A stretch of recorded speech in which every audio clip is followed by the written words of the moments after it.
Assalamualaikum warahmatullahi wabarakatuh. Perkenalkan, nama saya Raitsana Amira Hakim dengan NIM 230306051 dari Program Studi Peternakan Fakultas Pertanian Universitas Sumatera Utara.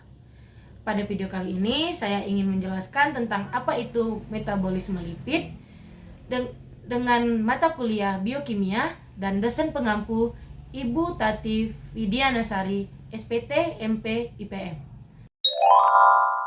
Berikut adalah penjelasan saya tentang metabolisme lipid. Sebelum saya masuk ke materi yang akan saya jelaskan, pertama-tama saya akan menjelaskan apa itu metabolisme.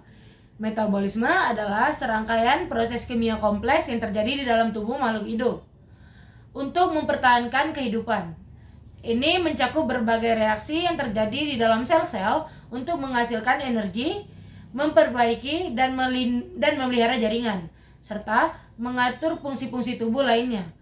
Metabolisme melibatkan dua proses utama. Yang pertama yaitu anabolisme, yang merupakan proses pembentukan molekul dari sederhana menjadi kompleks, dan katabolisme yang merupakan proses pemecahan molekul dari kompleks menjadi molekul sederhana.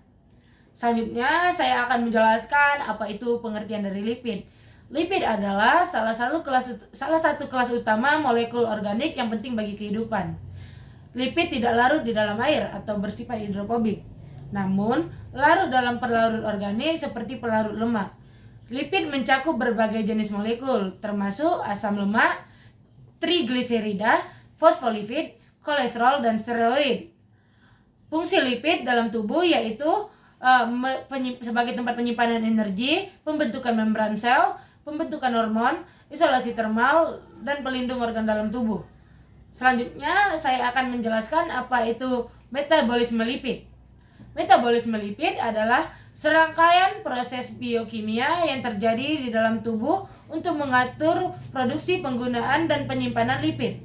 Metabolisme lipid memiliki peran krusial dalam menyediakan energi, membentuk struktur membran, dan mensintesis molekul-molekul penting lainnya. Proses metabolisme lipid melibatkan dua aspek. Yang pertama yaitu degradasi lipid atau proses pembongkaran, dan yang kedua yaitu biosintesis lipid atau proses pembentukan. Selanjutnya saya akan menjelaskan tentang proses degradasi lipid. Degradasi lipid terbagi menjadi dua. Yang pertama oksidasi lemak dan beta oksidasi. Oksidasi lemak terbagi menjadi pencernaan, penyerapan, dan transport lemak. Lemak yang dikonsumsi dalam makanan terutama berupa trigliserida. Proses pencernaan dimulai di mulut dengan sedikit enzim lipase lingual dan enzim lipase pankreas, dan berlanjut di perut dan usus halus. Di usus halus, enzim-enzim pencernaan seperti lipase lingual dan lipase pankreas memecah trigliserida menjadi asam lemak bebas dan monogliserida. Asam lemak dan monogliserida kemudian diserap oleh usus halus dan dibungkus dengan protein untuk membentuk kilomikron yang diangkut melalui sistem limfatik dari darah ke seluruh tubuh. Selanjutnya yaitu beta oksidasi. Proses utama degradasi asam lemak yang terjadi di mitokondria. Dalam beta oksidasi, asam lemak berulang kali dipecah menjadi potongan-potongan dua atom karbon yang kemudian diubah menjadi asetil-CoA. Setiap siklus beta oksidasi menghasilkan satu molekul asetil-CoA, FADH2, NADH, dan sebuah molekul asam lemak yang lebih pendek. Asetil-CoA kemudian memasuki siklus asam sitrat atau yang disebut dengan siklus Krebs dalam mitokondria untuk menghasilkan energi dalam tubuh dan yang berbentuk ATP. Biosintesis lipid melibatkan pembentukan lipid dari prekursor sederhana, mencakup pembentukan asam lemak, triasilgliserol, fosfolipid, kolesterol, dan steroid. Yang pertama ada biosintesis asam lemak. Biosintesis asam lemak terjadi di sitoplasma sel. Asam lemak dibentuk dari prekursor sederhana seperti asetil-CoA melalui serangkaian reaksi enzimatik. Proses ini melibatkan penggabungan unit-unit dua atom karbon untuk membentuk rantai asam lemak yang panjang. Selanjutnya yang kedua yaitu biosintesis triasilgliserol atau yang biasa disebut dengan trigliserida. Triasilgliserol adalah bentuk utama penyimpanan lemak dalam tubuh. Proses ini melibatkan esterifikasi asam lemak dengan gliserol 3-fosfat.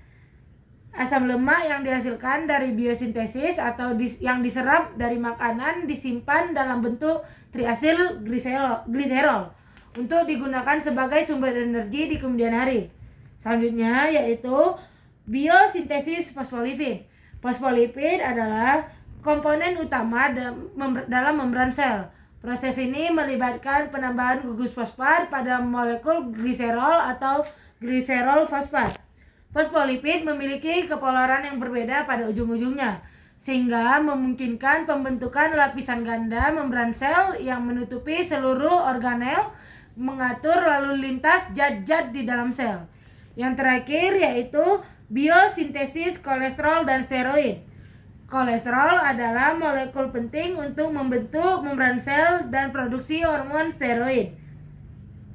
Proses biosintesis kolesterol dimulai dari asetil-CoA dan melibatkan serangkaian proses enzimatik yang kompleks dan kemudian pembentukan hormon steroid dan kolesterol.